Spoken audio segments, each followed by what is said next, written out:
From here, I transfer them to here. Then after that, I transfer them again to a bigger pond. But it is not as sturdy as I wanted, so I buy a swimming pool and transfer them again there.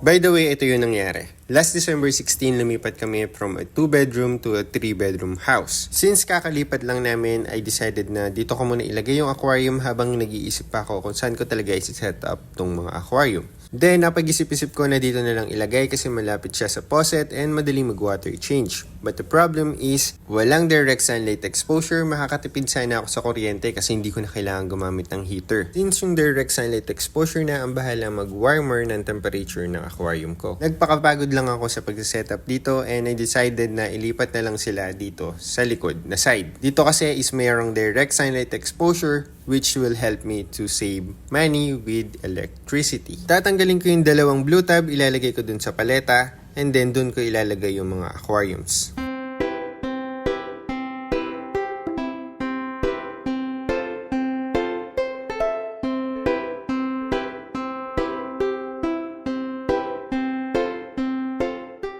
Then after that, kukunin na natin yung mga isda. Don't worry guys kasi hindi sila ma-water shock kasi ang ginamit ko na tubig is yung kalahati ng tubig na itong aquarium na to. So basically, we're just transferring them to a bigger tank from 50 to 75 gallon. Bale, same water parameter and also gagamitin din natin yung substrate na galing dito sa aquarium na to. Yun yung nilagay ko kanina doon sa ating 75 gallon. And also, hindi ko na sila kailangan i-acclimate kasi pareho lang naman ng water yung ginamit ko. So basically, para lang ako nag-water change, ang ginawa ko lang is nilipat ko sila to a bigger tank.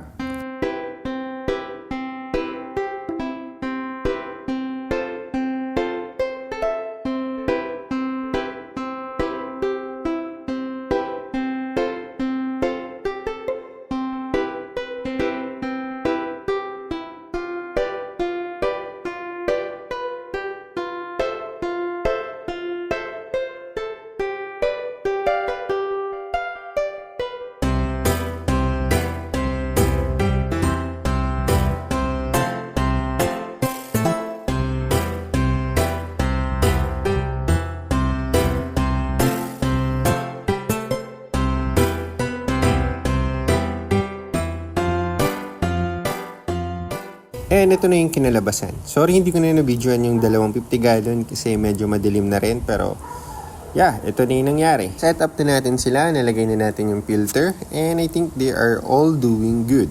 Those guys are my per sale Thailand import ranchu. And this one is the one that I am keeping. That one is Miss Calico. This one is Mr. Teddy. This one is Miss Nugget. This one is... I don't have a name for that one, and that one is a black Thai ranchu. I don't have a name for that one as well. Bago ko nga pala ilipat yung mga fry nating goldfish, since maglilipat na rin naman ako at that time, nag-decide na ako na mag-cal ulit kasi may mga nakakalusot pa rin. Then, acclimate lang, then pinakawalan ko na rin after. Sobrang bilis sila lumaki kasi ang pinapakain ko sa kanila is Tubipex tapos daily water change. And they are overcrowded na sa dalawang blue tab na to. So I decided na bumili ng trapad para mas malaki yung space nila and mas mabilis lumaki yung mga fry goldfish natin. And also, hindi rin ganun kabilis may spoil yung water kasi malaki yung water volume. Bumili ako ng trapad and walang stand so nag-DIY lang ako. Bumili ako ng mga pipes, connector, and konting time-lapse kung paano ko siya ginawa.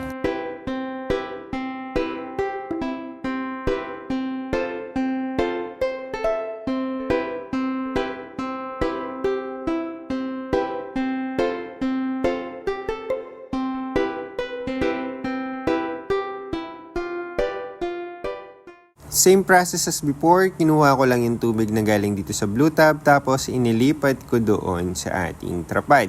So same water parameter, same temperature. Piling ko naiinis na tong mga baby na to sa akin eh. Palipat-lipat kasi sila. Parang every week ko ata sila nililipat. Pero for their own goods naman to. So after ko silang makuha, nilagay ko na sila doon sa ating trapad.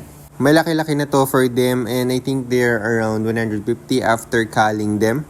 And I think they're just doing fine. And then dadagdagan na lang natin ng tubig para mapuno. And based on my estimation, this is 250 gallon. After another week, ganito nakadumi yung trapad. And I think I need to replace this na kasi hindi siya ganun ka-sturdy, hindi rin siya ganun katibay. So I decided na bumili ng malaking swimming pool and then doon ko sila ilalagay for a long-term growth. Of course, kukunin muna natin yung mga baby bago natin i-deassemble to. Huwag kayong mag-alala guys kasi magagamit ko pa naman tong trapide para mag-culture ng magna. Para sa next breeding natin, hindi na ganun kasakit ang pagpapakain ng live food.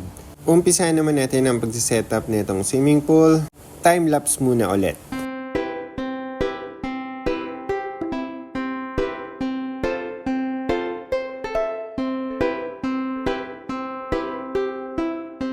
Then after a while, ito na yung kinalabasan. Same as process lang katulad kanina. Ginamit ko lang ulit yung water na galing dun sa trapad papunta dito. Ginamit kong container yung blue tab at hindi ko na nabidyohan kaya hindi ko na napakita sa inyo. Pero doon ko nilagay yung water then nilagay ko lang ulit dito sa ating swimming pool.